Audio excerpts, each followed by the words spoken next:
নাড়াচাড়া করতে হবে যাতে ভেঙে না যায়। জালটাকে কিন্তু মিডিয়াম ফ্লেমে রেখে এটা করতে হবে, আর খেয়াল রাখতে হবে যাতে এগুলো পুড়ে টুড়ে। Smells good. এরপর আমি এখানে পেঁয়াজ বেরেস্তা উপর থেকে একটু ছড়িয়ে দিব।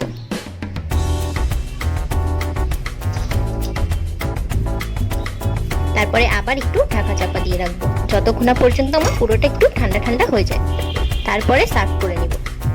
তো গাইস, এই ছিল আমার আজকের রেসিপি। এই রেসিপিটা কিন্তু রেডি হয়ে গেছে। এই হয়ে গেল আমার ভাপা ডিমের মশলা কারি। এটাকে আমি নামানোর পরে, অর্থাৎ ডিশের মধ্যে সার্ভ করে নেওয়ার পরে, আমি উপর থেকে পেঁয়াজ বেরেস্তা দিয়ে এটাকে সাজিয়েছি এবং দুটো কাঁচামরিচ আমি এভাবে কেটে এর উপর দিয়ে ছড়িয়ে দিয়েছি, তাতে ফ্লেভারটাও খুব সুন্দর আসে। তো গাইস, এটা কিন্তু সাদা ভাত, পোলাও, বিরিয়ানি সব কিছুর সাথে খুব ভালো যায়। তো বন্ধুরা, এই ছিল আজকের ভিডিও। এই রেসিপিটি আপনারা কিন্তু অবশ্যই ট্রাই করে দেখবেন এবং আমাকে কমেন্ট করে জানাবেন যে এই রেসিপিটি আপনাদের কাছে কেমন লাগলো। তো বন্ধুরা, এই ছিল আমার video.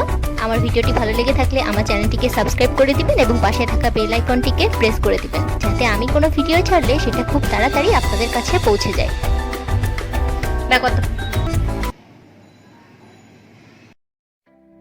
Subscribe to the channel and turn on the notification bell so you never miss an update.